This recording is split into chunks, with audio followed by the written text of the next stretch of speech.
ರಾಜ್ಯದ ಎಲ್ಲ ವಿದ್ಯಾರ್ಥಿಗಳಿಗೆ ಶುಭ ಸಂಜೆ. ಇಂದಿನ ಈ ನಮ್ಮ ವಿಡಿಯೋದಲ್ಲಿ ನಾವು KCET ಡಾಕ್ಯುಮೆಂಟ್ಸ್ ಹೇಗೆ ಅಪ್ಲೋಡ್ ಮಾಡೋದನ್ನು ಅನ್ನೋ ಬಗ್ಗೆ ತಿಳ್ಕೊಳ್ಳೋಣ. ಸುಮಾರು ವಿದ್ಯಾರ್ಥಿಗಳು ಕೇಳ್ತಾ ಇದ್ರು, ನಮಗೆ ಅಪ್ಲೋಡ್ ಮಾಡೋ ಪ್ರೊಸೀಜರ್ ಗೊತ್ತಾಗ್ತಿಲ್ಲ, ಅದಕ್ಕೆ ಹೇಳಿ ಅಂತ ಕಮೆಂಟ್ ಬಾಕ್ಸಲ್ಲಿ ಕೇಳ್ತಿದ್ರು. ಹಾಗಾಗಿ ಈ ವಿಡಿಯೋವನ್ನು ಮಾಡ್ತಿದ್ದೇನೆ. ಓಕೆ, ಮೊದಲಿಗೆ ನೀವು ಯಾವುದಾದ್ರೂ ಒಂದು ಬ್ರೌಸರನ್ನು ಓಪನ್ ಮಾಡ್ಕೊಳ್ಳಿ. ಗೂಗಲ್ ಬ್ರೌಸರ್ ಓಪನ್ ಮಾಡಿಕೊಂಡು ಅದರಲ್ಲಿ KEA ಅಂತ ಟೈಪ್ ಮಾಡಿ. ಟೈಪ್ ಮಾಡಿದಾಗ ಒಂದು ಹೋಮ್ ಪೇಜ್ ಓಪನ್ ಆಗುತ್ತೆ. ಇದರಲ್ಲಿ ನೀವು ಗೊತ್ತಾಗುತ್ತೆ ನಿಮಗೆ ಇಲ್ಲಿ CET 2020 ಮೂಲ ದಾಖಲೆಗಳು ಅಪ್ಲೋಡ್ ಮಾಡೋ ಪ್ರಕ್ರಿಯೆ ಅಂತ ಬರುತ್ತೆ. ಅದ್ರ ಮೇಲೆ ಕ್ಲಿಕ್ ಮಾಡ್ತೀರಿ. ಫಸ್ಟಿಗೆ ಕ್ಲಿಕ್ ಮಾಡಿದಾಗ ಇದು ಬರುತ್ತೆ ಇನ್ಸ್ಟ್ರಕ್ಷನ್ಸ್. ಓಕೆ, ಆ ಇನ್ಸ್ಟ್ರಕ್ಷನ್ಸ್ ನಾನು ಇನ್ನೊಂದು ಸಪ್ರೇಟ್ ವಿಡಿಯೋ ಮಾಡಿದ್ದೇನೆ. ಆ ವಿಡಿಯೋದ ಲಿಂಕ್ ಈ ಡಿಸ್ಕ್ರಿಪ್ಷನಲ್ಲಿ ಹಾಕಿರ್ತೇನೆ. ಡಿಸ್ಕ್ರಿಪ್ಷನ್ ಚೆಕ್ ಮಾಡಿಕೊಂಡು ಇನ್ಸ್ಟ್ರಕ್ಷನ್ ನೋಡ್ಬೋದು. ಓಕೆ, ಸೊ ಇನ್ಸ್ಟ್ರಕ್ಷನ್ಸ್ ಇಷ್ಟೇ. PDF ಮಾಡಿದ್ದೀರಿ, ಫೈಲ್ ಸೈಜ್ ಅದೆಲ್ಲಿದೆ. ಅದಕ್ಕೆ ನಾನು ಇನ್ನೊಂದು ವಿಡಿಯೋ ಮಾಡಿದ್ದೇನೆ. ಆ ವಿಡಿಯೋದ ಲಿಂಕನ್ನು ಈ ವಿಡಿಯೋದ ಡಿಸ್ಕ್ರಿಪ್ಷನಲ್ಲಿ ಕೊಟ್ಟಿದ್ದೇನೆ. ಡಿಸ್ಕ್ರಿಪ್ಷನ್ ಚೆಕ್ ಮಾಡಿ ಇನ್ಸ್ಟ್ರಕ್ಷನ್ನ ನೋಡಬಹುದು. ಓಕೆ, ಸೊ ಇನ್ಸ್ಟ್ರಕ್ಷನ್ಸ್ ಓದಿದ ಮೇಲೆ ಏನು ಮಾಡಬೇಕಂದ್ರೆ ನೀವು ಅಗ್ರಿ ಕೊಡಬೇಕಿಲ್ಲಿ. ಐ ರೀಡ್ ಅಬೌವ್ ಇನ್ಸ್ಟ್ರಕ್ಷನ್ಸ್ ಎಲ್ಲ ಓದಿದ್ದೇನೆ ಅಂತ ಅಂದ್ಕೊಂಡು ಅಗ್ರಿ ಅಂತ ಕ್ಲಿಕ್ ಮಾಡಿದರೆ ನಿಮಗೆಲ್ಲಿ ಪ್ರೊಸೀಡ್ ಟು ಲಾಗಿನ್ ಅಂತ ಬರುತ್ತೆ. ಅಂದರೆ ನೀವು ಎಂಟರ್ ಆಗಬೇಕು. ಪ್ರೊಸೀಡ್ ಟು ಲಾಗಿನ್ ಕ್ಲಿಕ್ ಮಾಡಿದಾಗ ನಿಮಗೆ ಈ ಪೇಜ್ ಓಪನ್ ಆಗುತ್ತೆ.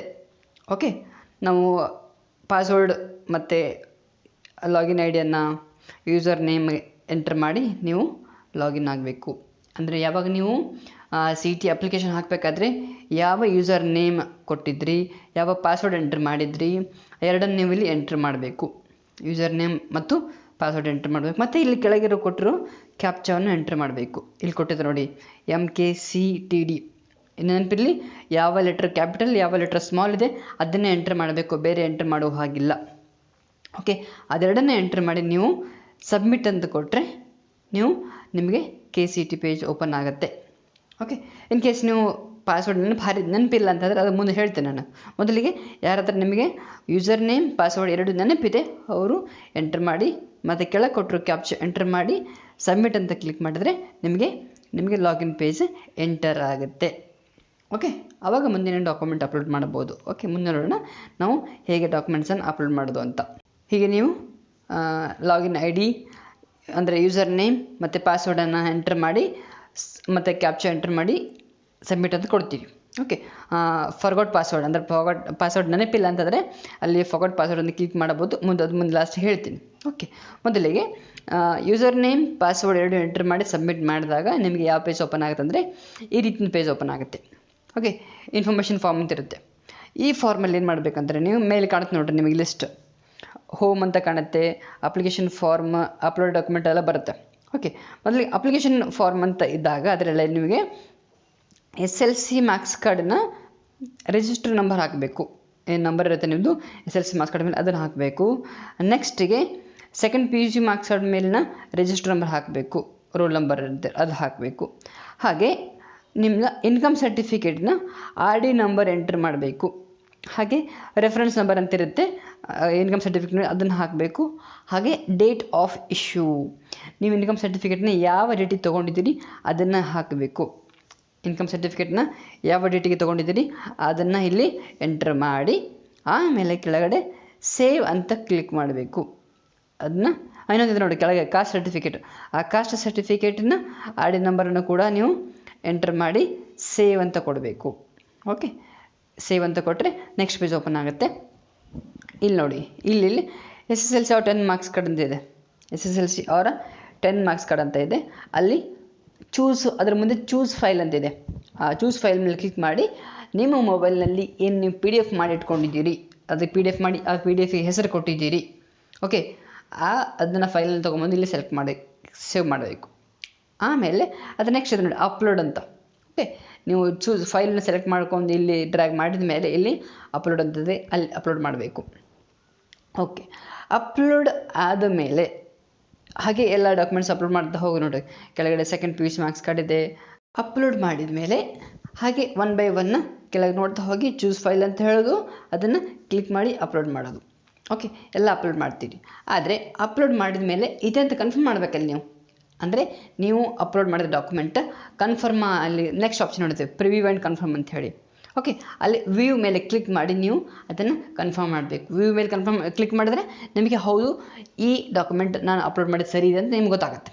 ಓಕೆ, ಆವಾಗ ಓಕೆ ಅಂತೇಳಿ ಬ್ಯಾಕ್ ಬರ್ತೀರಾ. ಹಾಗೆ ಎಲ್ಲವನ್ನು ಪ್ರಿವ್ಯೂ ಆ್ಯಂಡ್ ಕನ್ಫರ್ಮ್ ಮಾಡಬೇಕು. ಅಂದರೆ ಅಪ್ಲೋಡ್ ಮಾಡಿದ ಡಾಕ್ಯುಮೆಂಟ್ಸ್ ಪ್ರಿವ್ಯೂ ಆ್ಯಂಡ್ ಕನ್ಫರ್ಮ್ ಮಾಡಿದರೆ ನಿಮಗೆ ಹೌದು ಇದೇ ಡಾಕ್ಯುಮೆಂಟ್ಸ್ ಅಂತ ಕನ್ಫರ್ಮ್ ಆಗುತ್ತೆ. ಓಕೆ, ಈಗ ಮುಂದೇನು ಮಾಡ್ತೀರಿ ಅಂತಂದರೆ ಡಾಕ್ಯುಮೆಂಟ್ಸ್ ಎಲ್ಲ ಅಪ್ಲೋಡ್ ಆಯಿತು, ಕೆಳಗಡೆ ಬರ್ತೀರಿ ನೋಡಿರಿ. ಓಕೆ, ನೆಕ್ಸ್ಟ್ ಅಂತಿದೆ. ಡಾಕ್ಯುಮೆಂಟ್ ಅಪ್ಲೋಡ್ ಮುಗಿದ ಮೇಲೆ ನೆಕ್ಸ್ಟ್ ಅಂತಿದೆ. ನೆಕ್ಸ್ಟ್ ಕ್ಲಿಕ್ ಮಾಡ್ತೀರಿ. ನೆಕ್ಸ್ಟ್ ಕ್ಲಿಕ್ ಮಾಡಿದ್ಮೇಲೆ ನಿಮಗೆ ಈ ರೀತಿ ಪೇಜ್ ಓಪನ್ ಆಗುತ್ತೆ. ಓಕೆ, ಈ ರೀತಿ ಪೇಜ್ ಓಪನ್ ಆದಾಗ ನೀವು ಕನ್ಫರ್ಮ್ ಅಂತ ಕ್ಲಿಕ್ ಮಾಡ್ತೀರಿ. ಕನ್ಫರ್ಮ್ ಅಂತ ಕ್ಲಿಕ್ ಮಾಡಿದಾಗ ಅಂದರೆ ಡಾಕ್ಯುಮೆಂಟ್ ಅಪ್ಲೋಡ್ ಮಾಡೋದು ಸೇವ್ ಆಗುತ್ತೆ. ಅಪ್ಲೋಡ್ ಮಾಡಿದ ಡಾಕ್ಯುಮೆಂಟ್ಸ್ ಸೇವ್ ಆದಾಗ ನೆಕ್ಸ್ಟ್ ಏನಂತಂದರೆ ಡಿಕ್ಲರೇಷನ್ ಫಾರ್ಮ್. ಹೌದು ನಾನೆಲ್ಲ ಡಾಕ್ಯುಮೆಂಟ್ಸ್ ಸರಿ ಅಪ್ಲೋಡ್ ಮಾಡಿದ್ದೀನಿ, ಯಾವುದೇ ಮಿಸ್ಟೇಕ್ ಇಲ್ಲ, ಅದೆಲ್ಲ ಇನ್ಫಾರ್ಮೇಷನ್ ಹೌದು ಅಂಥೇಳಿ ಅಗ್ರಿ ಅಂತ ಕ್ಲಿಕ್ ಮಾಡ್ತೀರಿ. ಅಗ್ರಿ ಅಂತ ಕ್ಲಿಕ್ ಮಾಡಿದಾಗ ಕೆಳಗಿದೆ ನೋಡಿ, click here for generating OTP for final submission ಅಂತೇಳಿ. ಡಿಕ್ಲರೇಷನ್ ಮಾಡೋಕ್ಕಿಂತ ಮುಂಚೆ ನಿಮಗೊಂದು OTP ಬರುತ್ತೆ ನಿಮ್ಮ ಮೊಬೈಲ್ ನಂಬರ್ಗೆ. ಓಕೆ, ಅದ್ರ ಮೇಲೆ ಕ್ಲಿಕ್ ಮಾಡಿದಾಗ OTP ಬರುತ್ತೆ. OTPಯನ್ನು ನೀವು ಎಂಟ್ರ್ ಮಾಡಿ ಸಬ್ಮಿಟ್ OTP ಅಂತ ಅನ್ನಬೇಕು. ಓಕೆ, OTP ಎಂಟ್ರ್ ಮಾಡಿ ಸಬ್ಮಿಟ್ OTP ಅಂತ ಹೇಳಿದ್ರೆ ಆವಾಗ ನೀವು ಫೈನಲ್ ಸಬ್ಮಿಟ್ ಮಾಡಬಹುದು. ಆವಾಗ ನೀವು ಫೈನಲ್ ಸಬ್ಮಿಟನ್ನು ಮಾಡಬಹುದು. ಓಕೆ, ಇಷ್ಟೇ ಇರೋದು. ಫೈನಲ್ ಸಬ್ಮಿಟ್ ಮಾಡಿದ್ರೆ ನಿಮ್ಮ ಅಪ್ಲಿಕೇಶನ್ ಕಂಪ್ಲೀಟ್ ಆಗುತ್ತೆ. ನೆಕ್ಸ್ಟ್, ಇನ್ನು ಮೊಬೈಲ್ ನಂಬರ್ ಚೇಂಜ್ ಮಾಡಬೇಕಾಗಿದೆ.